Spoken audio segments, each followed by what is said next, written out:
Klabu ya Dar es Salaam Young Africans wamekamilisha sajili kubwa mbili ambazo zinaenda kuamua hatma ya klabu hii kwa msimu wa 2026 2027. Kwa nini tunasema zinaenda kuamua hatma? Usajili wa kwanza ni wa management, ambapo Nasr bin Nabi tayari amekwisha saini kandarasi ya kuitumikia klabu ya Dar es Salaam Young Africans kwa mkataba wa miaka mitatu, lakini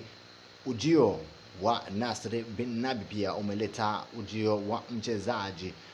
kiungo mshambuliaji ambaye anatisha sana kwa sasa katika ligi anayocheza, ligi ya kule nchini Madagascar, lakini pia anatisha sana kwenye bara la Afrika kulingana na umri wake na kile ambacho anaweza kukitoa, na ni sajili ya kwanza ya Nasr bin Nabi ndani ya kikosi cha Young Africans tunaweza kusema, lakini ni mwendelezo ule wa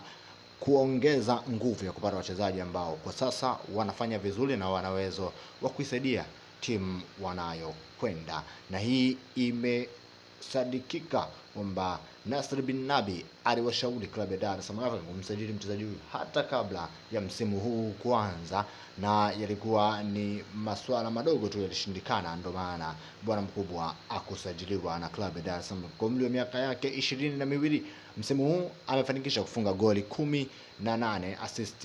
20 na assist 12, goli 18, assist 12, ambayo ni jumla ya magoli 30 na assist kwa ujumla, na hii inaona kwamba ingekuwa amefanya haya ndani ya klabu ya Dar es Salaam African, huenda Young Africans wangepata pointi nyingi sana zaidi ambazo wako nazo hadi sasa. Lakini tunakwenda kuzungumzia pia kwa nini hanakuja ndani ya Young Africans, nani anaondoka, kwa sababu tunajua kila mchezaji akija lazima kuna pengo linabidi liondoke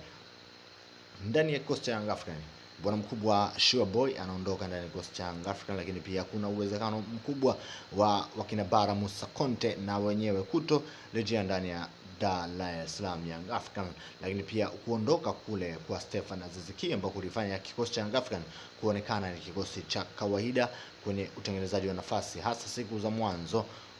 kulitia maswali mengi, na kocha mkuu Nasr bin Nabi alitoa wazi kwamba hakuna mchezaji mwingine atakuja kurejea ndani ya kikosi cha Young Africans akiwemo Stefan Aziz Ki, kwa sababu yeye anataka mchezaji mwenye njaa ya mafanikio, na suluhisho kubwa ni Aran Okello, lakini pia na Aran Traore anakwenda kuchukua